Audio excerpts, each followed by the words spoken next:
ഇന്ത്യയിൽ നിന്ന് കിട്ടുന്ന കളിയാക്കലുകൾ പോരാഞ്ഞിട്ടാവും കാനഡയിൽ നിന്ന് വരെ അപമാനം ഇരന്നു വാങ്ങുകയാണ് മോദി ഭരണകൂടം. ഇന്ത്യയുടെ ദേശീയ സുരക്ഷാ ഉപദേഷ്ടാവ് അജിത് ഡോവലിനെ പരിഹസിച്ച് കനേഡിയൻ മാധ്യമങ്ങൾ രംഗത്തെത്തിയിരിക്കുകയാണ്. ഒരു ഭാഗത്ത് കാര്യമായ നയതന്ത്ര ചർച്ച, മറുഭാഗത്ത് സുഖനിദ്ര. പറഞ്ഞു വരുന്നത് കാനഡ പ്രധാനമന്ത്രി മാർക്ക് കാർണിയുടെ ഇന്ത്യ സന്ദർശനത്തോടനുബന്ധിച്ച് നടന്ന സംയുക്ത വാർത്താ സമ്മേളനത്തിനിടെ അജിത് ഡോവൽ ഉറങ്ങുന്ന ദൃശ്യങ്ങളെക്കുറിച്ചാണ്.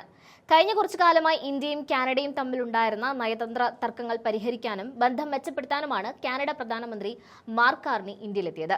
യുറേനിയം കരാർ ഉൾപ്പെടെയുള്ള സുപ്രധാന വിഷയങ്ങളിൽ ഇരു രാജ്യങ്ങളും ഒപ്പുവയ്ക്കുന്ന ഈ നിർണായക സന്ദർശനത്തിനിടെയാണ് അജിത് ഡോവൽ ഉറങ്ങിയത്. കനേഡിയൻ മാധ്യമങ്ങൾ അത് വേണ്ട വിധം ആഘോഷിക്കുന്നുമുണ്ട്. സോഷ്യൽ മീഡിയയിൽ ഇതിനോടകം തന്നെ ഈ വീഡിയോ വൈറലായി കഴിഞ്ഞു.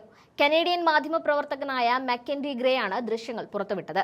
രണ്ട് രാജ്യങ്ങളുടെയും തലവന്മാർ സുപ്രധാനമായ നയതന്ത്ര കാര്യങ്ങൾ സംസാരിക്കുമ്പോൾ ഇന്ത്യയുടെ സുരക്ഷാ ചുമതലയുള്ള ഏറ്റവും പ്രധാനപ്പെട്ട വ്യക്തി ഇത്തരത്തിൽ ഉറങ്ങുന്നത് രാജ്യത്തിന് വലിയ നാണക്കേടുണ്ടാക്കിയെന്നാണ് വിമർശനം ഉയർന്നത്. ദേശീയ സുരക്ഷ എന്നത് ഇപ്പോൾ ഒരു ബോറിംഗ് വിഷയമായി മാറിയിരിക്കുന്നു എന്നാണ് കാനഡയിലെ മാധ്യമങ്ങളും ജനങ്ങളും പരിഹാസരൂപേണ ഇതിനെക്കുറിച്ച് പറയുന്നത്. ഭൂമി കുലുങ്ങിയാലും കേളൻ കുലുങ്ങില്ല എന്ന മട്ടിൽ അജിത് ഡോവൽ സുഖനിദ്രയിൽ ആണ്ടുപോകുന്നത് ദൃശ്യങ്ങളിൽ കാണാം. ഭാരതത്തിന്റെ ജെയിംസ് ബോണ്ട് എന്ന് വിശേഷിപ്പിക്കപ്പെടുന്ന അജിത് ഡോവലിന് ഇപ്പോൾ 81 വയസ്സായി കഴിഞ്ഞു.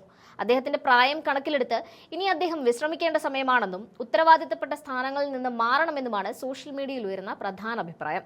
രാജ്യത്ത് എന്നെങ്കിലും NSAയ്ക്ക് സമാധാനമായി ഉറങ്ങാൻ കഴിയുന്ന ഒരു സർക്കാർ വരുമെന്നാണ് ഇന്ത്യയിലെ പ്രമുഖ കാർട്ടൂണിസ്റ്റ് മഞ്ജുൽ അജിത് ഡോവൽ ഉറങ്ങുന്നതിനെ പരിഹസിച്ച് പറഞ്ഞത്. എന്നാൽ ഈ ഉറക്കം കേവലം ഒരു വ്യക്തിപരമായ ക്ഷീണമല്ലെന്നും മറിച്ച് ഇന്ത്യയുടെ രഹസ്യാന്വേഷണ വിഭാഗത്തിന്റെയും വിദേശ നയത്തിന്റെയും പരാജയമാണെന്നുമാണ് പ്രതിപക്ഷം ആരോപിക്കുന്നത്. കോൺഗ്രസ് നേതാക്കളായ സുപ്രിയ ശ്രീനീതും പവൻ ഖേരയും അജിത് ഡോവലിനും പ്രധാനമന്ത്രി മോദിക്കുമെതിരെ രൂക്ഷമായ വിമർശനങ്ങളുമായി രംഗത്തെത്തിയിട്ടുണ്ട്. ഇറാൻ-ഇസ്രായേൽ യുദ്ധത്തിന്റെ പശ്ചാത്തലത്തിൽ ഇന്ത്യയുടെ ഭാഗത്തുനിന്നുണ്ടായ വീഴ്ചകളെയാണ് അവർ പ്രധാനമായും ചൂണ്ടിക്കാണിക്കുന്നത്. ഇറാനു നേരെ ഇസ്രായേലും അമേരിക്കയും ആക്രമണം നടത്താൻ പദ്ധതിയിട്ടിരുന്ന വിവരം ഇന്ത്യയുടെ രഹസ്യാന്വേഷണ ഏജൻസികൾക്ക് മുൻകൂട്ടി അറിയാൻ കഴിഞ്ഞില്ല എന്നത് വലിയ സുരക്ഷാ വീഴ്ചയാണെന്ന് സുപ്രിയ ശ്രീനേത് പറഞ്ഞു. ആക്രമണത്തിന് തൊട്ടുമുൻപ് പ്രധാനമന്ത്രി നരേന്ദ്രമോദി ഇസ്രായേൽ സന്ദർശിക്കുകയും ഇസ്രായേൽ പാർലമെന്റായ നെസറ്റിൽ പ്രസംഗിക്കുകയും ചെയ്തിരുന്നു.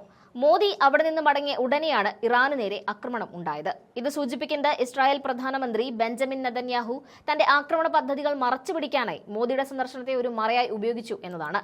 ഇന്ത്യയുടെ IB തുടങ്ങിയ ഏജൻസികൾക്ക് ഇത്രയും വലിയൊരു സൈനിക നീക്കത്തെക്കുറിച്ച് യാതൊരു സൂചനയും ലഭിച്ചില്ല എന്നത് തൊണ്ട തൊടാതെ വിഴുങ്ങാൻ ബുദ്ധിമുട്ടാണെന്നും പ്രതിപക്ഷം ആരോപിച്ചു. പ്രധാനമന്ത്രിക്ക് ഇസ്രായേലിൽ വെച്ച് ലഭിച്ച പുരസ്കാരത്തെക്കുറിച്ചും വലിയ വിവാദങ്ങൾ ഉയരുന്നുണ്ട്. സ്പീക്കർ ഓഫ് ദി നെസറ്റ് എന്ന മെഡൽ പ്രധാനമന്ത്രിക്ക് ലഭിച്ചിരുന്നു. എന്നാൽ ഇത് മുൻപ് ആർക്കും നൽകാത്തതും ഇനി ആർക്കും നൽകാത്തതുമായ ഒരു വ്യാജ പുരസ്കാരമാണെന്നാണ് പവൻ ഖേരയുടെ ആരോപണം. ഇസ്രായേൽ മാധ്യമങ്ങൾ തന്നെ ഇക്കാര്യം റിപ്പോർട്ട് ചെയ്തിട്ടുണ്ടെന്നും അദ്ദേഹം അവകാശപ്പെടുന്നു. ഫോട്ടോ എടുക്കാനും കെട്ടിപ്പിടിക്കാനുമുള്ള താല്പര്യം മാത്രമാണ് മോദി ഗവൺമെന്റിനുള്ളതെന്നും ഗൗരവകരമായ നയതന്ത്ര നീക്കങ്ങളിൽ ഇന്ത്യ പരാജയമാണെന്നുമാണ് കോൺഗ്രസ് പറയുന്നത്. ഇറാനുമായുള്ള ഇന്ത്യയുടെ ബന്ധത്തെ ഈ നീക്കങ്ങൾ ദോഷകരമായി ബാധിക്കുമെന്ന ആശങ്കയും ശക്തമാണ്. ഇന്ത്യയുടെ ഊർജ്ജ സുരക്ഷയ്ക്കും ചബഹാർ തുറമുഖം പോലുള്ള പദ്ധതികൾക്കും ഇത് തിരിച്ചടിയാകും. ഇറാൻ പരമോന്നത നേതാവ് ആയത്തുള്ള ഖമേനിക്കെതിരെയുള്ള നീക്കങ്ങൾക്ക് ഇസ്രായേൽ ഇന്ത്യ ഒരു ചരടായി ഉപയോഗിച്ചു എന്ന ആരോപണം അന്താരാഷ്ട്ര തലത്തിൽ ഇന്ത്യയുടെ പ്രതിച്ഛായയെ ബാധിച്ചേക്കാം. രാജ്യത്തിനകത്തെ സുരക്ഷാ വീഴ്ചകളെക്കുറിച്ചും വലിയ ചോദ്യങ്ങൾ ഉയരുന്നുണ്ട്.